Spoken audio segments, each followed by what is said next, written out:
poison relations between the sexes, relations which for most of us provide some of life's deepest pleasures and consolations. Feminism has attempted to bully us all into accepting an obvious lie. The lie that men and women have the same powers, talents, proclivities, and desires, and that consequently, any discrepancy in their professional paths is due to bigotry and must be corrected by force of culture and law. By shoving that lie down our throats, feminism has made both men and women less happy and less free. Now, I'm going to have to speak in generalities, and I understand there are all kinds of exceptions to what I'm about to say. But the generalities remain generally valid. Feminism denigrates masculinity in men by relentlessly calling us toxic for our flaws rather than appreciating our natural qualities of energy, risk-taking, and leadership. But it also denigrates femininity in women, working to replace most women's commitment to relationship and child-rearing with male obsessions, such as career status and strength. What's the result?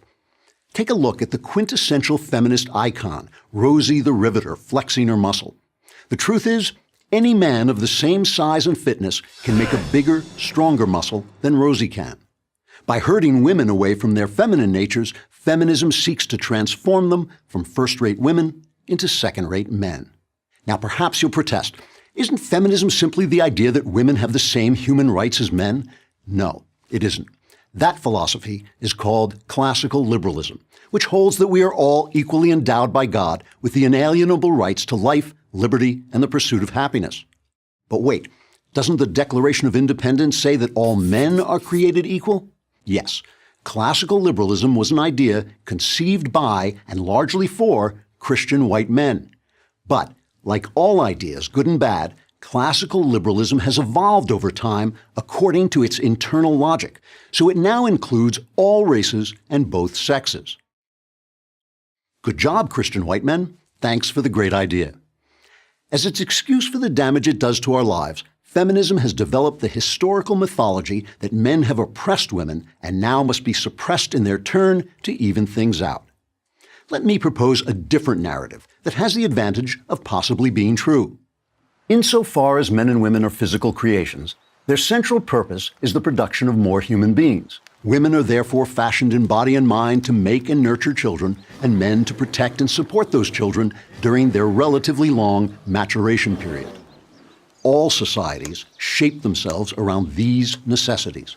They created structures that formalized gender roles and attempted to ensure the paternity of children so that men would care for their own. In many societies, these structures became increasingly ritualistic and oppressive for women.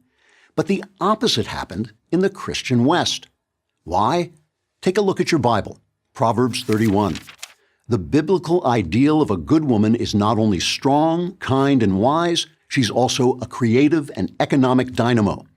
Christianity sanctified motherhood in the person of Mary and celebrated women's fortitude and virtue in the female saints. The Church created a version of marriage intended to protect women and designed the philosophy of chivalry, which instructed men to use their superior strength for women, not against them. Individuals can be incredibly abusive to one another, men and women both. But over time, Christendom tended to elevate, protect, and ultimately include women as women in the great enterprise of Western civilization. Now, the developments of modernity have created special challenges for women. Industry removed clothing and food production from the home to the factory, and thus deprived homemakers of their traditional businesses. Children lost their monetary value to parents by leaving home to fend for themselves. So, while motherhood and homemaking remain the most important spiritual activities of humankind, modernity has stripped those enterprises of their former economic power. But, in a Western civilization dedicated to equal rights, these challenges come along with fresh opportunities. New technologies and effective birth control allow individual women to tailor gender roles to their personal liking or abandon them altogether. None of this is a reason to attack men.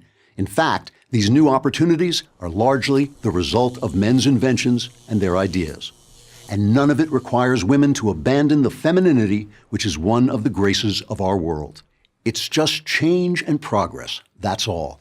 With honest thought and goodwill, we can adapt over time, without the angry, bitter, and dishonest attacks on our human nature by feminists. I'm Andrew Klavan for Prager University.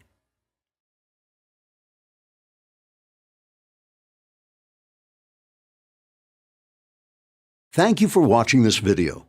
To help keep PragerU videos free, please consider making a tax-deductible donation.